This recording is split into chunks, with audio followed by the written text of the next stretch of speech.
오늘 우리에게 주시는 하나님의 말씀은 요한계시록 1장 1절에서 8절까지의 말씀을 읽도록 하겠습니다. 요한계시록 1장 1절에서 8절의 말씀입니다. 요한계시록 제1장. 예수 그리스도의 계시라. 이는 하나님이 그에게 주사 반드시 속히 일어날 일들을 그 종들에게 보이시려고 그의 천사를 그 종 요한에게 보내어 알게 하신 것이라. 요한은 하나님의 말씀과 예수 그리스도의 증거 곧 자기가 본 것을 다 증언하였느니라. 이 예언의 말씀을 읽는 자와 듣는 자와 그 가운데 기록한 것을 지키는 자는 복이 있나니 때가 가까움이라. 요한은 아시아에 있는 7 교회에 편지하노니 이제도 계시고 전에도 계셨고 장차 오실 이와 그의 보좌 앞에 있는 7 영과 또 충성된 증인으로 죽은 자들 가운데서 먼저 나시고 땅의 임금들의 머리가 되신 예수 그리스도로 말미암아 은혜와 평강이 너희에게 있기를 원하노라. 우리를 사랑하사 그의 피로 우리 죄에서 우리를 해방하시고 그의 아버지 하나님을 위하여 우리를 나라와 제사장으로 삼으신 그에게 영광과 능력이 세세토록 있기를 원하노라. 아멘. 볼지어다 그가 구름을 타고 오시리라. 각 사람의 눈이 그를 보겠고 그를 찌른 자들도 볼 것이요 땅에 있는 모든 족속이 그로 말미암아 애곡하리니 그러하리라. 아멘. 주 하나님이 이르시되 나는 알파와 오메가라. 이제도 있고 전에도 있었고 장차 올 자요 전능한 자라. 아멘. 이제 매주 화요일마다 우리 부교육자들이 말씀을 증거하려고 합니다. 저는 요한계시록을 강해합니다. 요한계시록은 종교개혁자인 칼빈도 주석을 하지 않을 정도로 어려운 말씀입니다. 우리는 하나님의 말씀인 성경을 억지로 해석해서는 안 됩니다. 제가 신천지 예방 교육을 받았는데요. 그들의 이 해석의 가장 잘못된 것이 주로 요한계시록에서 나옵니다. 이단들이 주로 포교하는데 많이 사용하는 말씀이 요한계시록입니다. 이 요한계시록을 공부하면요, 이 전천년설, 후천년설, 무천년설 이런 참 무슨 말인지도 모르는 신학적인 용어도 많이 배우게 됩니다. 이 요한계시록을 읽을 때에는요, 시대적인 배경과 역사적인 배경을 반드시 알고 읽어야 합니다. 이제 오늘의 말씀을 한번 살펴보도록 하겠습니다. 먼저 1절의 말씀입니다. 예수 그리스도의 계시라. 이는 하나님이 그에게 주사 반드시 속히 일어날 일들을 그 종들에게 보이시려고 그의 천사를 그 종 요한에게 보내어 알게 하신 것이라고 하십니다. 하나님은 예수 그리스도의 계시를 우리들에게 알려주시기를 원하십니다. 그래서 천사들을 보내셔서 이렇게 알게 하신다 이렇게 말씀하고 있습니다. 이 요한계시록은요, 성경의 종결판입니다. 여러분, 드라마 보십니까? 안 보십니까? 웃으시는 거 보니까 보실 때도 있고 안 보실 때도 있죠. 이 드라마를 보다가 보면요, 처음도 재밌지만 가장 중요하고 가장 재밌는 부분이 바로 마지막 종결편입니다. 이 마지막을 안 보면요, 궁금하고요, 답답합니다. 이 성경도 마찬가지입니다. 창세기부터 요한계시록까지의 말씀 모두 다 알아야 합니다. 이 성경 말씀을 편식하면 안 됩니다. 그리고 특별히 신약의 말씀이 바로 이 신약의 말씀의 배경이 되는 구약도 알아야 하고요, 또한 신약의 말씀도 중요합니다. 이 오늘 말씀에서 예수 그리스도의 계시다, 이 표현은 무엇을 의미하냐면 이 가려진 것을 다시 보여주신다는 의미입니다.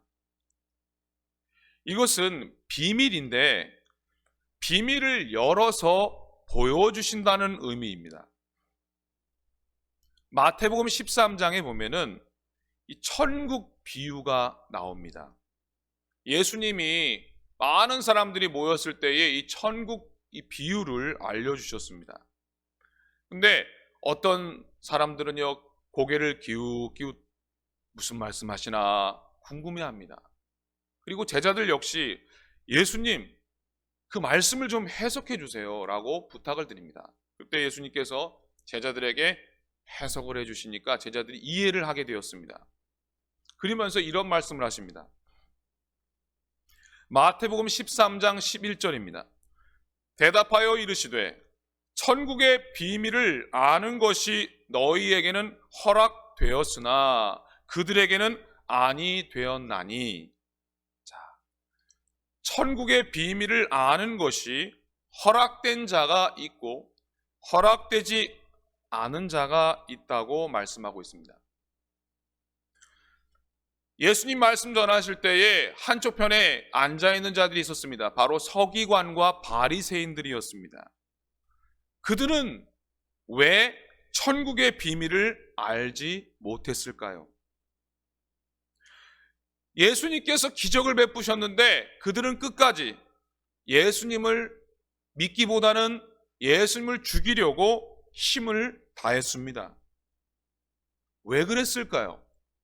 마태복음 13장 15절에 보면 이 백성들의 마음이 완악하여져서 그 귀는 듣기에 둔하고 눈은 감았으니 이는 눈으로 보고 귀로 듣고 마음으로 깨달아 돌이켜 내게 고침을 받을까 두려워함이라, 이렇게 말씀하고 있습니다. 자, 그들은 예수님의 말씀을 듣고 있지만요, 마음이 완악하다라고 말씀합니다. 마음에 죄가 가득합니다. 탐심이 가득하고요, 자신의 기득권을 놓치고 싶어 하지 않습니다. 예수님께 나아가면요, 죄가 다 드러나니까 자기를 숨기려고 합니다. 이처럼요, 예수님께 나아가면요, 나의 죄가 보이게 됩니다. 그러나 내가 죄인임을 인정할 때 그때부터 은혜가 임하기 시작합니다. 그리고 하나님의 말씀이 이해되고요, 하늘의 비밀이 열리기 시작합니다. 고린도전서 4장 1절입니다. 사람이 마땅히 우리를 그리스도의 내 일꾼이요 하나님의 비밀을 맡은 자로 여길지어다 라고 말씀합니다. 자, 여기 보면요, 우리를 그리스도의 일꾼이며 하나님의 비밀을 맡은 자로 여기신다라고 말씀하십니다. 우리는 하나님의 비밀을 맡은 자입니다. 즉, 하나님이 우리에게 주신 이 비밀의 말씀을 우리는 전해야 합니다. 이것이 복음입니다. 이것이 진리의 말씀입니다. 이것이 십자가의 도입니다. 이것을 세상 사람들에게 전해야 합니다. 요즘 어린이들이 좋아하는 이 복음성가가 있습니다. 천국은 마치 밭에 감추인 보화, 땅속에 묻힌 아무도 모르는 보석이라네. 그 보석 발견한 사람은 기뻐 뛰며 집에 돌아가 집 팔고 땅 팔고 냉장고 팔아 기어이 그 밭을 사고 말 거야. 자, 천국의 비밀을 아는 사람은요, 자기의 전 재산을 다 팔아가지고 이 천국을 산다고 그랬습니다. 왜냐하면 천국이 가장 가치가 있는 것이기 때문입니다. 믿음의 결국은 영혼의 구원을 받음이라고 말씀하고 있습니다. 우리의 종착역은 반드시 천국이 되어야 합니다. 우리는 그 어느 것보다 천국을 사모해야 합니다. 이 요한계시록 5장에 보면요, 이 제자 요한이 이 말씀이 5장에 보면 이런 말씀이 있습니다. 이 성경의 말씀이 봉해졌다, 임봉이 닫혀졌다, 그런 표현이 나옵니다. 그래서 이 말씀을 알고 싶은데, 이 봉인된 것을 알고 싶은데 이것이 막혀져 가지고 너무나 답답해서 크게 울었다라는 표현이 요한계시록 5장에 나와 있습니다. 우리 안에도 요한처럼 하나님의 말씀을 더 깊이 알고자 하는 열망이 있게 되기를 주님의 이름으로 축복합니다. 우리의 인생의 가치가 오직 예수님께로 향해지는 우리 모두가 되시기를 주님의 이름으로 축복합니다. 이 사도 바울을 보면요, 예전에 사울이었잖아요. 그때 이 가말리엘의 제자로서 로마 시민권을 가지고 엘리트층에서 지내던 사람이었습니다. 그러나 그가 다메섹에서 예수님을 만나고 영의 눈이 열리기 시작했습니다. 영의 눈이 열리니까요, 이전에 세상 것들이 가치가 없어 보였습니다. 좋은 학벌도, 또 명예도, 부도, 출신도 그는 뭐라고 말하냐면 성경에 다 배설물로 여기고 오직 복음을 위해 모든 것을 버렸다, 이렇게 말씀하고 있습니다. 그러면서 에베소 교회에 보면요, 그 교인들에게 이렇게 간절하게 기도하는 내용이 있습니다. 에베소서 1장 17절에서 19절 말씀을 제가 읽어드리겠습니다. 우리 주 예수 그리스도의 하나님, 영광의 아버지께서 지혜와 계시의 영을 너희에게 주사 하나님을 알게 하시고 너희 마음의 눈을 밝히사 그의 부르심의 소망이 무엇이며 성도 안에서 그 기업의 영광의 풍성함이 무엇이며 그의 힘의 위력으로 역사하심을 따라 믿는 우리에게 베푸신 능력의 지극히 크심이 어떠한 것을 너희로 알게 하시기를 구하노라. 아멘. 이 기도가 우리의 기도가 되기를 주님의 이름으로 축복합니다. 영이 열려야 하나님을 알게 됩니다. 영이 열려야 마음의 눈이 열리고 영적인 비밀들을 알게 됩니다. 여기 말씀에 보면은 하나님이 왜 나를 부르셨는지, 나의 사명이 무엇인지, 하나님의 기업의 영광의 풍성함을 알게 해주신다고 말씀하십니다. 요한은 천사를 통해 받은 예수 그리스도의 계시, 이 비밀들에 대해서 증거하고 있습니다. 3절의 말씀입니다. 이 예언의 말씀을 읽는 자와 듣는 자와 그 가운데에 기록한 것을 지키는 자는 복이 있나니 때가 가까움이라 말씀하십니다. 이 요한계시록을 읽는 자, 듣는 자, 기록한 것을 지키는 자는 무엇이 있다고요? 복이 있다고 말씀하십니다. 여러분, 복 받고 싶으시죠? 그러면 이 하나님의 말씀을요, 이 특별히 요한계시록의 말씀을요, 많이 들으시기 바랍니다. 또한 이 말씀을 많이 읽으시기 바랍니다. 그리고 이 말씀대로 행하시기를 바랍니다. 그런데 여기 말씀에 분명한 이유가 나옵니다. 뭐라고 말씀하시냐면 왜냐하면 때가 가까웠기 때문이다. 어떤 때입니까? 바로 예수님이 다시 오시는 날이 가까이 왔다라고 말씀합니다. 마태복음 24장에 보면요, 처처에 지진이 일어난다. 자, 처처에 지진이 지금 일어나고 있습니다. 튀르키예에 얼마 전에 일어났었죠. 그리고 전쟁의 소식이 있다고 말씀합니다. 러시아 우크라이나 전쟁이 아직 끝나지 않았습니다. 기근이 있다고 말씀합니다. 아프리카 곳곳에 기근이 있죠.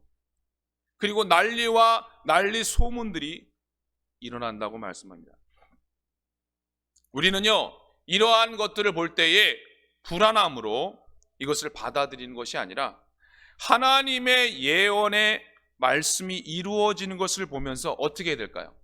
더 주님께 가까이 나아가시기를 주님의 이름으로 축복합니다.